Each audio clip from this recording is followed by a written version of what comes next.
nom est Michel Lébreux. Je suis passionné par le Pont de Québec et son histoire depuis de nombreuses années.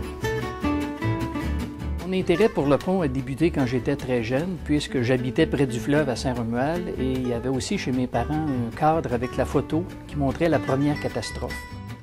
C'est tout ça qui m'a donné le goût d'en savoir plus et là j'ai entrepris des recherches. J'ai relevé à peu près tout ce qui s'était écrit dans les journaux d'époque. Je suis allé aux Archives nationales, alors j'ai ramassé comme ça une foule de documentation assez impressionnante. J'ai évidemment ramassé beaucoup d'objets, d'artefacts qui sont reliés à l'histoire du Pont de Québec.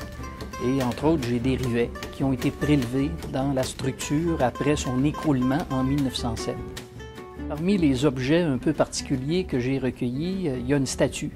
Alors, vous savez que lorsqu'on a installé la deuxième tradée centrale en 1917, les ouvriers étaient nerveux et on avait accolé sur la tradée centrale des médailles, des images simples et on a même retrouvé, après son installation, à l'intérieur de la travée, une statue.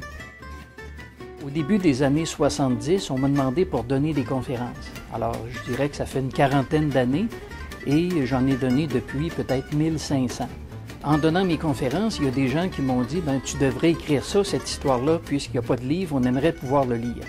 Alors, j'ai publié un premier livre en 1986 qui s'appelait « Une merveille du monde, le Pont de Québec ».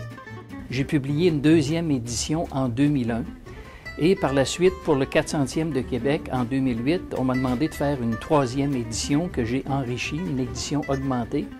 Entre-temps, j'avais aussi écrit un livre pour les jeunes. C'est une maison d'édition de Montréal qui me l'a demandé et on a même traduit ce livre en anglais.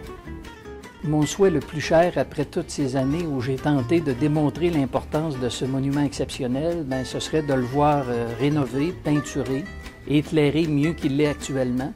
On se fait prendre un peu à notre propre jeu. C'est un intérêt que j'ai développé quand j'étais jeune et les événements ont fait que je m'y suis intéressé. Et là, les gens ont appris que je m'intéressais au pont. Alors, c'est ce qui fait que les conférences se sont toujours enchaînées. Et malgré moi, le pont, cette histoire-là m'a suivi une bonne partie de ma vie.